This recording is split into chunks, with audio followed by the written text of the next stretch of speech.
we're in a macro environment right now. You have to have a different approach. There's one key word that could happen that sends the market upside or down. So you got to make sure that you're paying attention. Sometimes you got to narrow it down, like today, because it's not the same as going off of technicals and going off individual stock. That's how we trade the Fed day. You got to do this every single time. This is your pre-Fed defensive preparation. I mean, just check out what the consensus is, right? And we have a Fed rate watch tool. All you have to do is Google that. There's a couple of them that are out there. It'll tell you roughly what the market's thinking, whether or not it's 100% for a cut, whether or not it's 50-50. That'll give you a good idea of what the consensus is, because that way you're not going in blind, right? So there's a Fed rate watch tool. You want to make sure what's been priced in so that we know about a potential surprise. So that's what you kind of do early. You're trying to figure out, hey, are we expecting fireworks, or is this just going to be, as we like to say around here, a nothing burger? As you can see here on the key levels, that's the next thing you're going to look at. So, all right, we know if there's going to be a big move or not, and if there is, what levels are we looking at? This is very important to map this out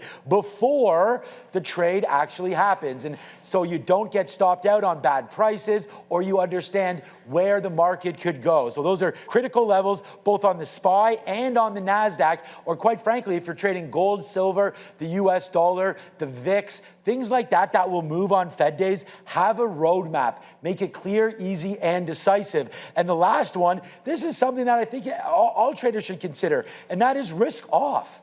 Right? That 15 minutes, we said by 1:45, that 15 minutes heading into the actual announcement, we're not sure where the market's going to go, let alone right at 2 p.m. So it's interesting to hold a little bit, that's for sure. But if you're going to have a big position that you really believe in, maybe put it on after 2 o'clock. There's no point in getting in there when the volatility is a little uncertain. So these are some defensive preparation notes that you can make before the 2 p.m. decision. Patience, and something Sean mentioned there is going to be so important. Knowing where you want to express the trade and then allowing it to happen. An example might be, well, on a Fed day, rate-sensitive names could move more, so maybe you want to look at the IWM. Sometimes you might have moves in the dollar, so you might want to look at gold or silver, and that could be something, or maybe trade a currency pair. But allowing the news to hit at 2 o'clock and then react to it and then catch the drift. You know the volatility is going to be there,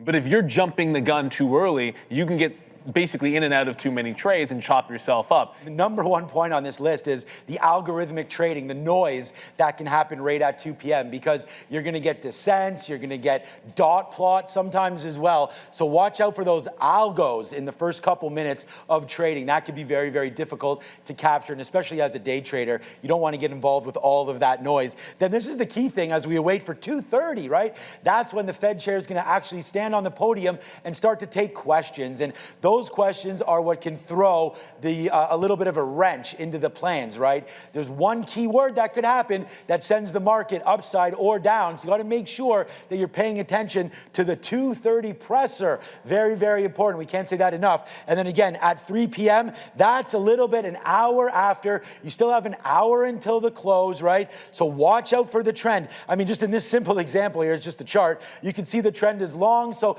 you may want to say, okay, now that we've gone through the noise, we now have a half hour of information, plus we can now absorb the trend. So, the safer trades, trade within the ranges, that's fine, but these are the key times you're looking for after the announcement. So we talked about how to get defensive before, and this is just after the announcement. Watch out for the noise, wait for the speech, then look for the trend. That's how we trade the Fed day. You better believe it. And remember, macro days are going to reward the traders who react by their preparation. You prepare to react. Don't try to guess. That can be entirely too dangerous. That's what it's about on a Fed day, which we have right here, and another wild one.